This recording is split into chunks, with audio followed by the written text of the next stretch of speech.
I'm a British female. I love this country and I give this country. Now you're calling me a problem. I don't think I am. I think you are. Second point is... What's up, guys? Welcome back to my channel. It's your girl, Nanefia Scholars. Today, we are back again with another video from Douglas Murray. So, today Douglas Murray leaves young Muslim speechless on free speech. Okay, so guys, without further ado, let's get started. I'm a British female. I love this country and I give this country. Now you're calling me a problem. I don't think I am. I think you are. Second point is, as a Muslim female, okay, my parents might not...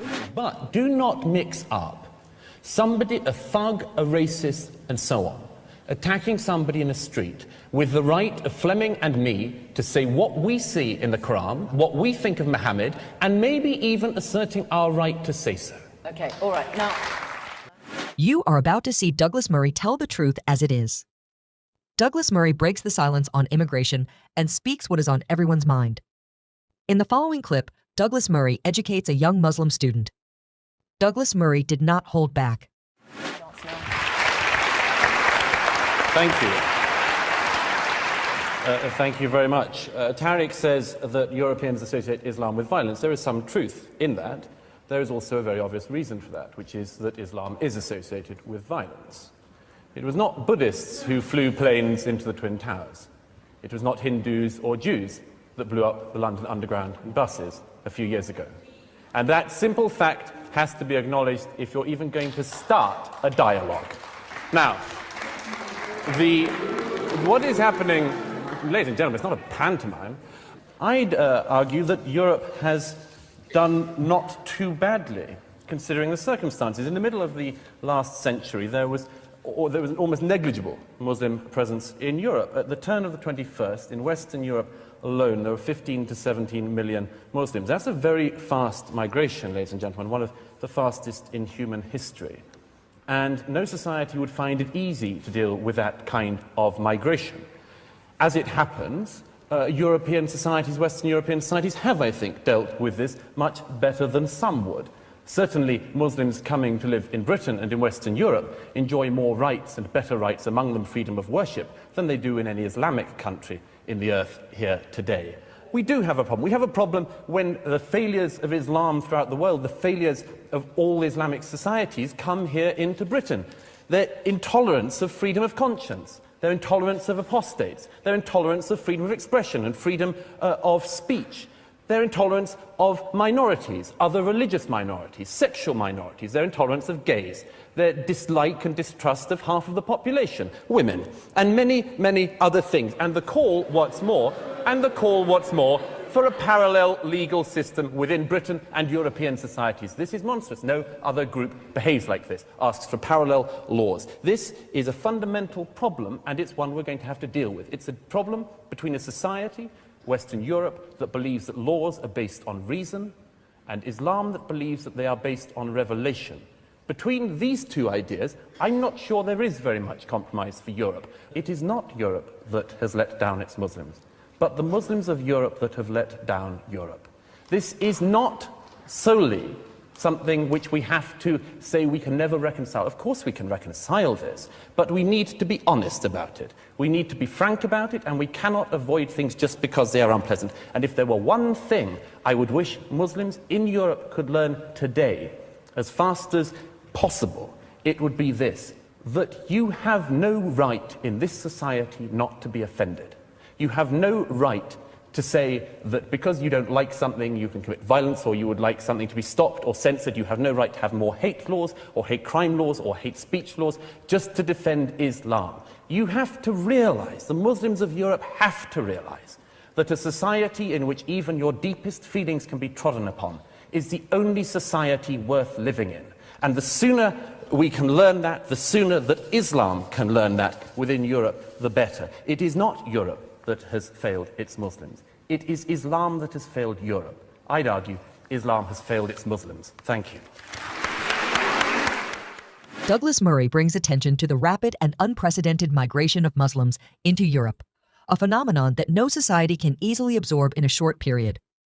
This mass migration is one of the fastest in human history, and it's understandable that it would bring significant challenges. Despite these challenges, European societies have made commendable efforts to accommodate these new arrivals, providing them with rights and freedoms that are often lacking in their countries of origin. Europe's approach to integration has been notably generous. For example, countries like Germany and Sweden have welcomed large numbers of refugees, offering them housing, education, and healthcare. This level of support is a testament to Europe's commitment to human rights and dignity. In contrast, many Islamic countries, even wealthy ones, have been less willing to take in refugees, highlighting a stark difference in approaches. However, integration is not a one-way street. While European societies strive to be inclusive and supportive, it's equally important for Muslim communities to adapt to the values and norms of their new homes. This means embracing core Western principles such as freedom of expression, gender equality, and secular laws. These values are fundamental to European society and are essential for maintaining social cohesion and harmony. Statistics support Murray's concerns about integration. For instance, studies have shown that second-generation immigrants in Europe often experience higher unemployment rates and face greater challenges in education compared to their native counterparts. This indicates that integration efforts need to be more robust and that immigrant communities must engage more actively in the process. Young lady here with the headscarf, and then we'll come to our panel. I'm a British female. I love this country and I give this country. Now you're calling me a problem. I don't think I am. I think you are. Second point is, as a Muslim female, okay, my parents might not let me go somewhere late at night because people are racist to me. They tell me to go back home and they hurt me. I got hit by 2 white guys and they laughed at me because I'm a scarfy, okay? Last point is to Mr. Fleming, about the point where you said about the religion, changing religion. Every person has the right to. No one says anything about that. But if you had a daughter or a son that wanted to become a Muslim, would you be happy about that? I don't think so. Douglas, I want to ask you, you heard some of the people from the floor there, the woman complaining about attacks on her because she's described as a scarfie because she wears a head veil. I mean, that is something that you would regret. I mean, that doesn't promote social cohesion, does it? Nobody thinks that any physical attacks or any such thing could be a good thing to happen. Of course not. Of course there are. Let's make sure we're right. Talking about prejudice exists in society. Let's just be absolutely clear as an audience. Prejudice undoubtedly exists in this society. It exists across racial groups, including from minorities to other minorities, after all, which is one of the things we see increasingly in Britain these days. And it is also the case that people, in particularly famously lower socioeconomic groups, are likely to feel hatred for other groups. That is one of the things that has to be tackled, and everyone, I think, in this hall, I'm sure, we're in agreement that that should be tackled. But do not mix up somebody, a thug, a racist, and so on, attacking somebody in a street with the right of Fleming and me to say what we see in the Quran, what we think of Muhammad, and maybe even asserting our right to say so. Okay, all right, now... I completely agree with Douglas Murray on this one. Freedom of speech is the cornerstone of Western civilization. It allows people to express their ideas, challenge prevailing norms, and foster innovation and progress. However, this freedom also means that people will inevitably encounter opinions and expressions that they find offensive. The appropriate response is not to demand censorship or special protections, but to engage in dialogue and debate. A notable example of the clash over free speech involves the publication of cartoons depicting the Prophet Muhammad. These cartoons, first published in a Danish newspaper in 2005, sparked global protests and debates about the limits of free speech. While many in the Muslim community found the cartoons deeply offensive, the broader Western response emphasized the importance of protecting the right to free expression, even when it is controversial or provocative. Statistics show that societies that uphold freedom of speech tend to be more innovative and economically prosperous. According to the World Economic Forum, countries with strong protections for free speech, such as the United States and those in Western Europe, often rank higher in global innovation indices. This correlation underscores the value of maintaining a culture where ideas can be freely exchanged. Prominent figures have supported Murray's stance. For instance, Salman Rushdie, who faced death threats over his book, The Satanic Verses, has consistently argued for the importance of free speech. Rushdie contends that giving in to demands for censorship only emboldens those who seek to suppress dissenting voices. He emphasizes that a free society must stand firm in defending the right to critique and question all beliefs, including religious ones. Wow, this is actually beautiful to watch, honestly. It's good. I always say it's good to know opinions from people. I really enjoyed watching this, honestly. And the lady has a point. First of all, let me acknowledge this. I mean, verbally attacking people because of how they look, because of their religion, because of how they dress is a no-no. Like, it's offensive, you know. I don't know how we have to encourage this, but we do not have to encourage it. Like, it's a no-no. Like, attack, because I really know people that actually get attacked or get laughed at or get mocked because they wear their hijabs. I always say hijabs is sexy. I don't know how you find it, but for me, being a scarfy girl is something that I love. So I don't know why people need to be attacked when for who they are or for what they actually wear, what they actually put on. That one I would say a no no. And secondly, I would say I totally agree with Douglas Murray. You know, people actually migrate. Migrations happens everywhere, especially when you go to the US and the Western Europes, like the Western worlds, like the Europes where the civilizations are. You know, let's just be frank here. US, the Western Europe's like civilization is there, like the civilization there, opportunities there are so much that people actually migrate day in and day out. Like basically every day, people are actually migrating. And I would say, if you go to Rome, do what Romans do, because if even a US or any person visits Muslim countries, Iran and those other countries, they expect you to to follow their rules. You know, they expect you to do what they do. So the same thing applies to you. You guys are not exceptional. If you're a Muslim or you are any, like it applies to anybody, any religion. You travel from your country to other country, you need to accept their rules and regulations, their norm. You know, that rules and regulation norms makes a country. You know, the free, you need to understand that Western Europe, America, US, no, those people, I mean, those countries, they really, I mean, encourage free speaking. You know, they speak their mind, they do all sorts of things, they wear what they want to wear, they do all sorts of things. So I think if you are being in, if you have been, if you migrate or you travel from your country to this type of country, you need to understand their culture, you need to understand their rules, you need to, you know, just do you, you know.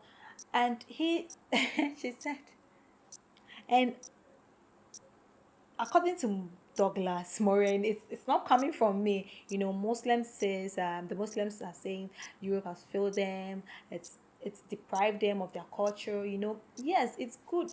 No one is. I'm not sure in Europe they've banned Islamic worship. You can. I'm not sure. You can worship whatever you want to worship at any cost. You know, Christianity is there, Islamic, the Buddhism, whatever worship you fancy, you can worship. Because I understand that that place is like a free movement. You know, free, you have the right to worship whatever you want to worship, have the right to, you know, do whatever you want to do. So, and therefore I'm not sure they ban Islamic religion over there. So if you're there, just do what you have to do, just that don't go against, you know, free marriage, free speech. You know, they don't force you, because I'm sure. And the rate at which even the Western world accepts refugees, accepts migrant immigrants, and those things, I'm not sure if you go to some parts of the Muslim or Islamic countries, they will accept refugees, or like they will accept, like they will accept how people, they will accept people to travel into their country like that, compared to how, I mean, the European countries are being like, you know, a country free that people actually travel there basically every time. So just accept the fact that their regulations are different, they have their own rules. So I don't think, no one is failing anybody. So for us, you are doing you. So for us, you're just going by the rules, you know. Let me say, Africa, this country, we are not a fan. Like, Africa is a country that we don't really accept this LGBTQ, whatever, you know, how the trends, what is actually trending now in the world. Africa is a country, and I know some Islamic countries do not also accept those kind of yeah. So if you come here and if you're a foreigner, you come here and you are being arrested, don't think the country failed you. No, you have to. No one is above the law. You have to understand our rules, understand our regulations, and know our culture, and you follow through. Maybe in your country there is no free speech for women, there is no free speech for kids, or maybe in your country you don't listen to certain music, or in your country you don't speak about certain things, or you don't exhibit certain cultures. That doesn't mean if you come to Europe, you can be in your own home, your family, and still abide by your rules. But don't bring it to the don't expect the whole country to have your culture, or to go about by your rules. The fact that we don't publish satanic books or this in your country, that's no, you are in a whole different country. You need to understand their culture. You need to understand, I mean, the environment you find yourself, so that you can cope well. You don't have to say British has failed you, because British is not coping with, or British is not does not the rules and regulations of British, or the rules and regulations in Europe doesn't match your culture, so they failed you. No, it doesn't. And it doesn't mean as if you see someone who doesn't match with your culture, you have to mock the person. No, because I don't know the reason that you have to mock a woman or a Muslim with scarf. Muslim bodies, they wear scarf, they wear hijab, and that's who they are. So far as they're in your country, you don't expect them to unscarf their body. That is them. I think this one was really a good one. From the perspective of Douglas Murray, you need to, he, if you, oh God. From the perspective of Douglas Murray, he really has a point, and I really understand what our lady here is also going through. We should just, if you migrate from your country to another country, you need to know their rules and regulations. You need to know, so that you can cope well. So Muslim is not failing. Europe is not failing anybody. I think probably then Islam is failing your people. I really enjoyed watching this. Douglas Murray is smart, intelligent, and I love how he really went about it, about everything respectfully. And I hope the lady really got her understanding that she needs or deserves. Let me know what you think about this video. I will end by saying salam alaikum. It's assalamu alaikum, okay, to everyone and every Muslim out there. And let me know what you actually think about this. If you really did enjoy this with me, don't forget to give your girl a thumbs up. If you're new to my channel too, welcome. Don't forget to click on the subscription button for more notifications. Thanks for watching.